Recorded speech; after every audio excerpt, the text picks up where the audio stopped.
Hello friends, मैं शिवम सिंह आपका weevil institute में एक बार फिर से स्वागत करता हूं। आई होप कि आप सभी लोग निरंतर तौर पर पढ़ाई कर रहे होंगे और सभी लोग स्वस्थ होंगे, अच्छे होंगे। जैसा कि आप जानते हैं कि हम इंडियन पॉलिटी यानी कि भारतीय राज्य व्यवस्था पढ़ रहे थे और उसमें हमने राष्ट्रपति की कुछ 4 क्लासेस जो हैं पढ़ ली थी। ये आपकी राष्ट्रपति की लास्ट क्लास होगी जिसमें राष्ट्रपति से संबंधित जितने भी आर्टिकल्स हैं, इंपॉर्टेंट जो आर्टिकल्स हैं वो सारे के सारे हम जो है कवर अप करेंगे। ठीक है, ये आपकी राष्ट्रपति क्या है, लास्ट क्लास है। तो हमने जो है लास्ट जो है पढ़ लिया था। आई थिंक हम 74 या 75 आर्टिकल तक पहुंच गए थे और उसके बाद जो इंपॉर्टेंट आर्टिकल है वो कौन सा है, आर्टिकल नंबर 78 यानी कि अनुच्छेद 78। तो अनुच्छेद 78 में क्या चीजें बताई गई हैं कि संघ के मामलों में सूचना का अधिकार, यानी कि पूरे देश में क्या क्या चीजें चीजें जो है चल रही हैं। ठीक है, केंद्र जो है किन किन चीजों पर कार्य कर रहा है और उनकी जो सरकार है वो किस किस चीज पर कार्य कर रही है, उससे संबंधित जितनी भी सूचना है वो राष्ट्रपति को अगर चाहिए तो वो किससे मांगेगा। सीधी सी बात है कि ऐसी सूचना जो है वो मंत्रिपरिषद के द्वारा उनको दी जाएगी, यानी कि वो मंत्रिपरिषद को कहेंगे कि मुझे जो है इस चीज के बारे में जानकारी चाहिए, तो मंत्रिपरिषद उनको जो है जानकारी देगी। यानी कि संघ के मामले में किसी भी तरह की सूचना अगर उनको चाहिए तो वो किससे कहेंगे, मंत्रिपरिषद से। और मंत्रिपरिषद का यह कर्तव्य है कि वो उनको सूचना दें जब जैसी वो चाहें। ठीक है, नेक्स्ट है अनुच्छेद 85 यानी कि आर्टिकल 85। ये जो बीच में आपको गैप दिख रहा है कि 78 से आगे के जो आर्टिकल्स हैं वो छुड़वा दिए हैं, ऐसा नहीं है, छुड़वाया नहीं है। जिस जिस टॉपिक में वो कवर अप होते जाएंगे वो सारी की सारी चीजें मैं कराता जाऊंगा। ठीक है, यानी कि इससे जैसे मैंने आपको जो है पढ़ाए थे आर्टिकल 61 तक पढ़ाए थे, 62 तक पढ़ाए थे, उसके बाद जो है कुछ आर्टिकल्स आपको छुड़वा दिए गए क्योंकि वो नेक्स्ट टॉपिक यानी कि वाइस प्रेसिडेंट, उपराष्ट्रपति के आर्टिकल्स हैं। ठीक है, तो जैसे जैसे वो आर्टिकल्स आते जाएंगे वो सारी की सारी चीजें हम पढ़ते जाएंगे। ठीक है, तो नेक्स्ट है अनुच्छेद 85। इसमें कहा गया है लोकसभा को भंग करने का अधिकार, यानी कि राष्ट्रपति को लोकसभा भंग करने का अधिकार होता है। ठीक है, मान के चलिए कि कोई ऐसी गतिविधि जो है संसद में हो जाती है या लोकसभा में, केवल याद रखेंगे लोकसभा ही एक ऐसा सदन है जिसे भंग किया जा सकता है। किसके तहत, आर्टिकल 85 के तहत। कौन भंग करेगा, राष्ट्रपति करेगा। क्यों करेगा, कोई भी ऐसी असंवैधानिक बात जो है उसमें लोकसभा में हो जाती है तो वो क्या करता है, राष्ट्रपति उसे भंग कर देता है। इसीलिए लोकसभा को अस्थायी सदन कहा जाता है। ठीक है, और राज्यसभा को क्या कहा जाता है, स्थायी सदन, क्योंकि राज्यसभा को कभी भी भंग नहीं किया जा सकता। हम डिटेल में चर्चा करेंगे लोकसभा और राज्यसभा की जब हम पढ़ेंगे संसद। ठीक है, तो उसमें हम डिटेल में चर्चा करेंगे कि क्या क्या चीजें उसमें होती हैं और क्यों इसको भंग जो है कर दिया जाता है। अभी आप केवल इतना याद रखेंगे कि आर्टिकल 85 के तहत लोकसभा भंग करने का अधिकार किसके पास होता है, राष्ट्रपति के पास होता है। ठीक है, नेक्स्ट अनुच्छेद 108 यानी कि आर्टिकल 108 संयुक्त अधिवेशन। मान के चलिए कि कोई ऐसा बिल है या कोई ऐसा प्रस्ताव है जो कि पारित नहीं हो पा रहा है। ठीक है, या फिर कोई ऐसी विशेष चीज है जिसके ऊपर चर्चा करनी है, तो राष्ट्रपति के पास ये अधिकार होता है कि वो आर्टिकल 108 के तहत संयुक्त अधिवेशन बुला सके। अब ये संयुक्त अधिवेशन होता क्या है, तो याद रखेंगे कि राज्यसभा और लोकसभा दोनों जब एक साथ बैठकर चर्चा करते हैं उसी को क्या कहा जाता है, संयुक्त अधिवेशन कहा जाता है। ठीक है, संयुक्त अधिवेशन क्या हुआ, जब राज्यसभा और लोकसभा दोनों एक ही जगह पर बैठकर चर्चा करते हैं, उसको कहते हैं संयुक्त अधिवेशन। ये बुलाने का अधिकार किसको है, राष्ट्रपति को। किसके तहत, आर्टिकल 108 के तहत। ठीक है, संयुक्त अधिवेशन अभी तक 3 बार ही बुलाया गया है। ठीक है, वो 3 बार कब कब बुलाया गया है वो मैं आगे जब आपको कराऊंगा तो उसमें कौन कौन से बिल थे और उस टाइम पर कौन से प्रधानमंत्री और कौन से राष्ट्रपति हुआ करते थे, वो सारी की सारी चीजें मैं आपको पढ़ाऊंगा। ठीक है, डिटेल में।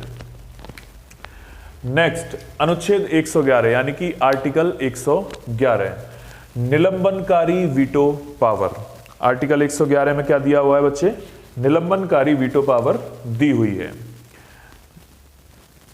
निलंबनकारी वीटो पावर क्या होती है? मान के चलिए कि कोई बिल लोकसभा और राज्यसभा दोनों में पारित हुआ, ठीक है, दोनों में पेश किया गया। अब लोकसभा और राज्यसभा में जो है वो बिल पास हो गया, और पास होने के बाद आप जानते हैं कि कोई भी बिल कानून कब बनता है? जब उस पर राष्ट्रपति के हस्ताक्षर होते हैं। यानी कि राष्ट्रपति जब तक किसी बिल पर अपने साइन नहीं करेंगे तब तक वो कानून नहीं बनेगा। तो जैसे ही वो बिल पास होके और कहाँ पहुंचा? राष्ट्रपति के पास पहुंचा, और राष्ट्रपति ने जब वो देखा तो उनको क्या लगा कि यार इसमें थोड़ा सा कुछ फेरबदल कर देना चाहिए। तो उन्होंने अपनी राय जो है वो दोबारा से उस बिल में लिखकर और पहुंचवा दी कहाँ? राज्यसभा या लोकसभा में, कि आप इस पर दोबारा से एक बार विचार करिए, और जो चीजें मैंने बताई हैं वो चीजों को आप जो है ध्यान में रखें।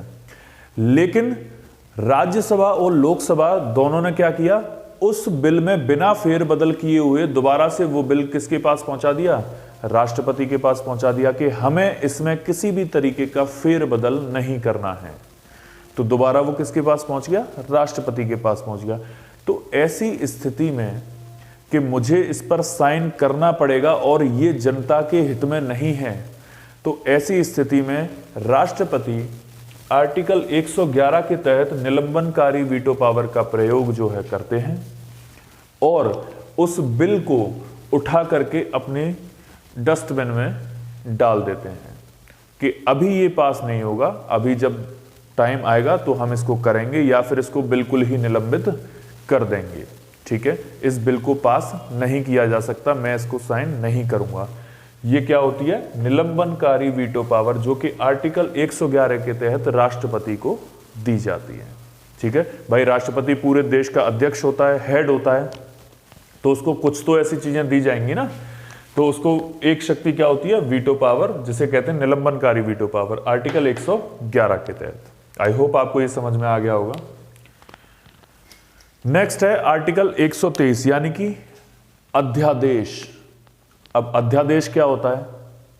आप जानते हैं कि हमारे देश में जब कभी कोई ऐसी जो है सुविधा बनती है या ऐसी दिक्कत आ जाती है कि जिस टाइम पर लोकसभा और राज्यसभा दोनों ही विश्राम अवस्था में है, यानी कि लोकसभा और राज्यसभा दोनों ही कार्यरत नहीं है, दोनों ही कार्य नहीं कर रही हैं, और ऐसे टाइम पर देश को किसी कानून की जरूरत पड़ जाए, या ऐसा होता है कि कभी कभी कानून जो है पारित करना पड़ जाए, तो ऐसे कानून को क्या कहा जाता है? अध्यादेश जारी करना। क्योंकि कानून कौन जो है पारित करता है?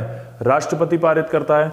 तो जब लोकसभा और राज्यसभा दोनों ही कार्यरत नहीं है और उस टाइम पर कोई कानून पारित करना पड़े, तो उसको क्या कहा जाता है? अध्यादेश कहा जाता है। ठीक है, और एक किस आर्टिकल के तहत है? आर्टिकल 123 के तहत, याद रखेंगे। नेक्स्ट है अनुच्छेद 143, आर्टिकल 143, इंपॉर्टेंट है, कई बार पूछा गया है। उच्चतम न्यायालय से परामर्श कौन ले सकता है? राष्ट्रपति ले सकता है, ऑब्वियस सी बात है, हम राष्ट्रपति पढ़ रहे हैं। ठीक है, तो 143 में क्या कहा गया है कि कोई भी सार्वजनिक महत्व का अगर मुद्दा है, जैसे अयोध्या मामला हुआ था, है ना, अयोध्या मंदिर जो वहां पर मस्जिद तोड़ दी गई थी, या जो भी उसमें हुआ हो, ठीक है, तो ऐसे जितने भी मुद्दे होते हैं जो कि सार्वजनिक हित, जो कि जनता के हित से संबंधित होते हैं, उन मामलों में राष्ट्रपति जो है परामर्श ले सकता है, एडवाइस ले सकता है। किससे? उच्चतम न्यायालय यानी कि सुप्रीम कोर्ट से। लेकिन इसमें यह चीज भी कही गई है कि वह उसकी सलाह को मानने के लिए बाध्य नहीं है। ठीक है, यानी कि जो उच्चतम न्यायालय से परामर्श लेगा राष्ट्रपति, उस सलाह को मानने के लिए बाध्य नहीं है, वो अपने विवेक से जो है काम कर सकते हैं। ठीक है, तो उच्चतम न्यायालय से परामर्श कौन लेगा? राष्ट्रपति। किसके तहत? आर्टिकल 143 के तहत। ठीक है, नेक्स्ट यहां आ जाइए।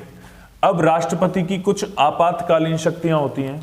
ठीक है, सीधी सी बात है कि राष्ट्रपति अध्यक्ष है तो उसके पास ये सारी पावर्स होंगी। ठीक है, हमारे देश में कभी कभी क्या होता है, बाह्य आक्रमण हो गया या युद्ध के आसार बन रहे हैं तो आपातकाल लग जाता है। किसी एक प्रदेश में जो है सॉरी किसी एक प्रदेश में संवैधानिक व्यवस्था अगर खराब हो गई है तो राष्ट्रपति शासन लग जाता है। किसी एक जगह पर या किसी एक प्रदेश में जब पैसे की कमी आ जाती है तो वित्तीय आपातकाल की सुविधा दी गई है। तो ये कौन कौन से आर्टिकल के तहत हैं और कब कब ये लगे हैं ये हम पढ़ेंगे, ठीक है। तो राष्ट्रपति को दी गई है क्या चीज, आपातकालीन शक्तियां या फिर आपातकाल शक्तियां। सबसे पहला है अनुच्छेद 352, इंपॉर्टेंट है 352। इसमें क्या दे रखा है, राष्ट्रीय आपातकाल यानी कि नेशनल इमरजेंसी। राष्ट्रीय आपातकाल को क्या बोलते हैं बच्चे, नेशनल इमरजेंसी।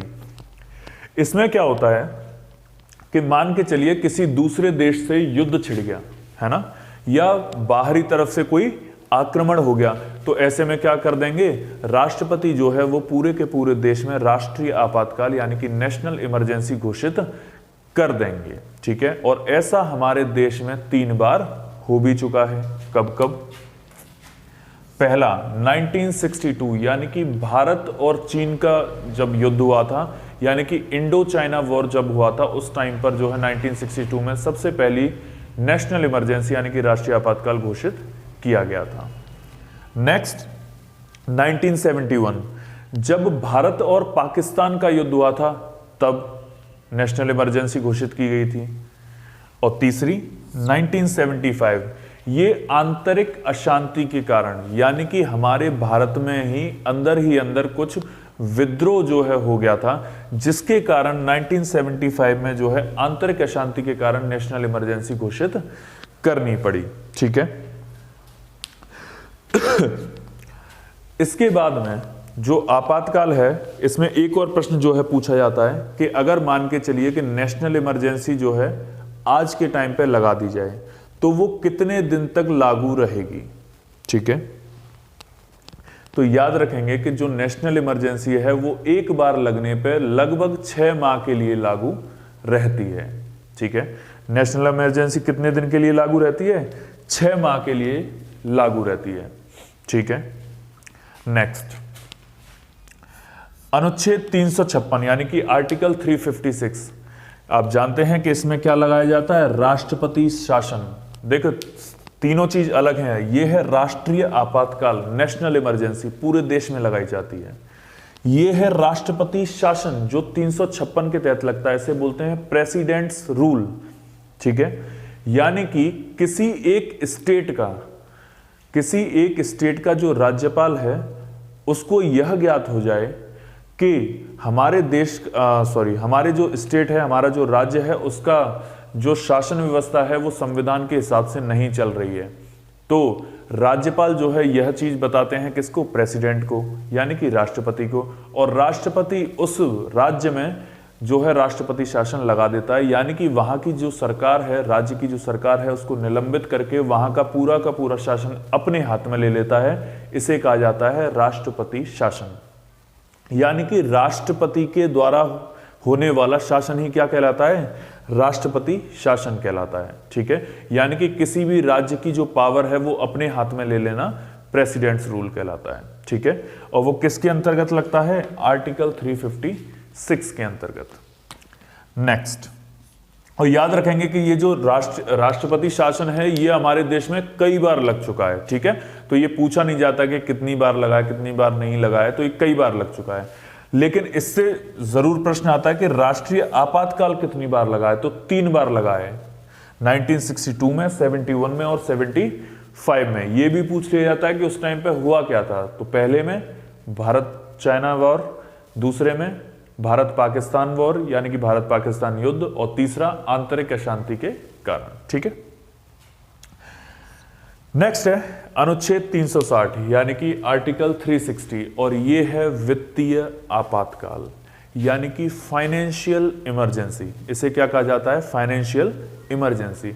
अब फाइनेंशियल इमरजेंसी क्या होती है कि किसी एक राज्य में या किसी एक भाग में यह ज्ञात हो जाए राष्ट्रपति को कि यहां पर जो है वित्तीय आपातकाल वित्त यानी कि फाइनेंस की समस्या है, पैसा यहां पर नहीं है, तो तो वहां पर क्या होता है, वित्तीय आपातकाल घोषित कर दिया जाता है। लेकिन याद रखेंगे कि आज तक भारत में किसी भी तरीके का वित्तीय आपातकाल नहीं लगाया गया है, क्योंकि भारत में पैसा बहुत है, बस कमाने वाला बंदा होना चाहिए। ठीक है, तो भारत में एक भी बार वित्तीय आपातकाल नहीं लगा। ये पूछा जाता है प्रश्न कि भारत में कितनी बार वित्तीय आपातकाल लग चुका है, तो एक भी बार नहीं। ठीक है, यहां आपका जो है राष्ट्रपति टॉपिक खत्म होता है। राष्ट्रपति से संबंधित जितने भी आर्टिकल्स हैं वो खत्म होते हैं। राष्ट्रपति से संबंधित जितने भी संविधान संशोधन हैं वो वैसे तो मैं वर्बली आपको बता चुका हूं, लेकिन जब हम टॉपिक पढ़ेंगे संविधान संशोधन तो वहां पर ये सारी की सारी चीजें आपको लिखा दी जाएंगी कि किससे संबंधित क्या क्या चीजें या कौन कौन से संशोधन जो है अभी तक हुए हैं। ठीक है, बाकी के जितने भी आर्टिकल्स हैं, जो प्रोसेस होता है, वो सारी की सारी चीजें मैं आपको यहां करा चुका हूं। यहां आपका राष्ट्रपति खत्म होता है। इसके बाद जो हम नेक्स्ट टॉपिक पढ़ेंगे वो पढ़ेंगे वाइस प्रेसिडेंट यानी कि उपराष्ट्रपति। ठीक है, तो कल जो हम क्लास कंटिन्यू करेंगे वो क्या पढ़ेंगे, उपराष्ट्रपति। छोटा सा टॉपिक है, ज्यादा बड़ा नहीं है, बहुत जल्दी खत्म हो जाएगा। ठीक है, राष्ट्रपति जो टॉपिक था वो थोड़ा सा बड़ा था, इसीलिए मैंने छोटी छोटी क्लासेस में आपको दिया है जिससे अच्छे से आपको समझ आ जाए। ठीक है, आज की कहानी हम यहीं पर रोकेंगे। आई होप कि आपको वीडियो अच्छी लगी होगी। अगर अच्छी लगी है तो वीडियो को लाइक करें, शेयर करें और चैनल को प्लीज सब्सक्राइब जरूर कर लें। आज के लिए इतना ही, धन्यवाद, गुड नाइट, शुभ रात्रि, शबा खैर।